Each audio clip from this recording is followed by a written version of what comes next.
প্রায় 2 ঘন্টা নদীতে থেকে অবশেষে চলে আসলাম সুন্দরবনের সবচাইতে সুন্দর জায়গায়। আর এই জায়গার নাম হচ্ছে কলাগাছি। আর এই কলাগাছিতে উঠতেই দেখতে পাচ্ছি এত সুন্দর সুন্দর দৃশ্য হাজার হাজার বানরের অবস্থান এখানে। এখানে দেখতে পাচ্ছেন যে বানরগুলো বসে আছে এবং শীতকালের যে রোদ, এই রোদ পড়ছে তারা নদীর ধারে, আর উঠতেই এইগুলো আমরা দেখতে পাচ্ছি। এই দেখেন 2টা বানর, এরা উকুন বেছে দিচ্ছে, হ্যাঁ উকুন বেছে দিচ্ছে।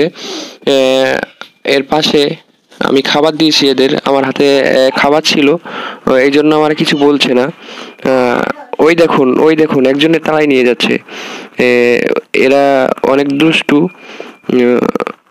ফোন টোন ছিনিয়ে নেয় বা হাতে খাবার থাকলে সেগুলো নিয়ে নেয়, বা ট্রলারে যদি কিছু থাকে সেগুলো নিয়ে চলে আসে। আমরা দেখতে পাচ্ছি 3টা বানর শীতকালে নদীর ধারে রোদ পড়ছে,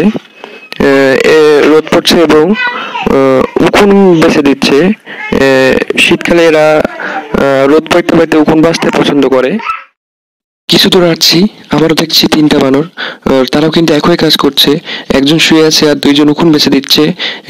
আমরা এখন অবস্থান করছি সুন্দরবনের সবচাইতে সুন্দর জায়গায়, 3 তলা বিশিষ্ট টাওয়ারের সামনে। এর উপরে উঠলে সুন্দরবনের কিছুটা অংশ দেখা যায়। টাওয়ারের উপরে বানরগুলো এভাবেই ব্যালকানিতে বসে থাকে। এরা খুবই দুষ্ট প্রকৃতির হয়। অবশেষে আমরা চলে যাচ্ছি, প্রচুর এনজয় করলাম। আর এখানে বাংলাদেশের সব জায়গা থেকে এই প্রতিদিন হাজার হাজার মানুষ বেড়াতে আসে। আর একটা জিনিস আপনাদের জানিয়ে দিয়ে যেতে চাই, যে আপনারা প্রথমে আসলেই বানরের সম্মুখীন হবেন, সো এদের থেকে একটু দূরে থাকবেন, কারণ এরা প্রচুর দুষ্টু হয়ে থাকে। এখানে আসলে হাজার হাজার বানর দেখতে পাবেন আপনারা। এরা আমাদের খাবার খেয়েই জীবিকা নির্বাহ করে এখান থেকেই। সো খাবারগুলো একটু সাবধানে রাখবেন। আর দেখতেই তো পাচ্ছেন কতগুলো বানর যখন তখন আক্রমণ করতে পারে আপনাদের একটু সাবধানে থাকবেন। আপনাদের যে ট্রলারে থাকা যে খাবারগুলো সেগুলো একটু সাবধানে রাখবেন।